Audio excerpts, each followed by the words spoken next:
Welcome to my presentation on survival analysis. This presentation is based on a paper called Time to Event Modeling for Hospital Length of Stay Prediction for COVID-19 Patients. Length of stay is the cumulative duration of patient hospitalization from first admission in a time period of interest. Length of stay is affected by many factors, including individual demographics, different treatments, discharge planning, and various diseases. In their paper, the authors use a random survival forest to predict a set of survival functions for all patients for test data.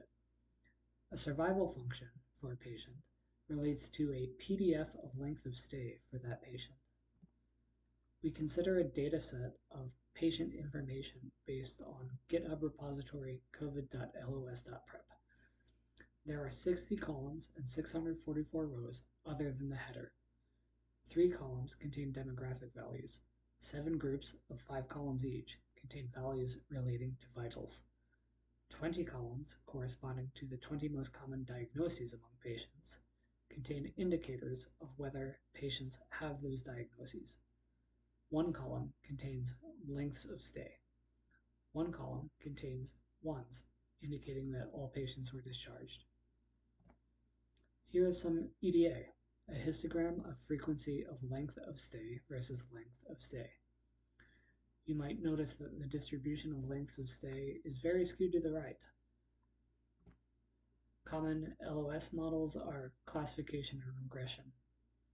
Classification models are usually used to group patients into multiple classes like short stay, medium stay, and long stay. However, as only a few long LOS cases exist, the data is imbalanced, which misleads the model. Predicting the actual length of stay using regression is more appropriate. A main advantage of using survival analysis of a regression is that such models can give a probability estimate instead of solely point estimates. Survival analysis is concerned with predicting a probability density function. We model a PDF of length of stay for a patient. Length of stay in our case is the cumulative time spent in the hospital by a patient after first admission in a time period of interest. The PDF is the distribution of likely lengths of stay of a patient. Let the PDF for a patient be denoted by function PDF sub p of LOS. Let the CDF for a patient be denoted by function CDF sub p of LOS. The CDF for a patient describes the probability of a random length of stay being at most LOS for that patient. Let the survival function of a patient be denoted by S sub p of LOS. The survival function for a patient describes the probability of a random length of stay exceeding LOS for that patient. The survival function for a patient is the complement of the CDF for that patient. We can use a random survival forest to estimate the set of all survival functions for all patients on test data. We can calculate the CDF of a patient, given that the CDF for that patient is the complement of the survival function for that patient. The PDF for a patient is the derivative of the CDF for that patient.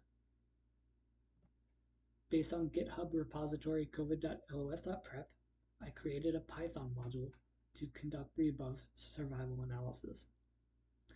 The Python module plots survival functions of all patients for test data versus length of stay.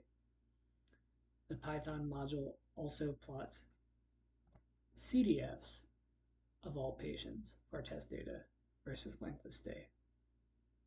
Finally, the Python module plots PDFs of all patients for test data versus length of stay. These PDFs resemble the histogram we saw earlier of frequency of length of stay versus length of stay for training data. We can predict the length of stay of a patient as the expected value of the PDF for that patient, while having a sense of all likely lengths of stay for that patient.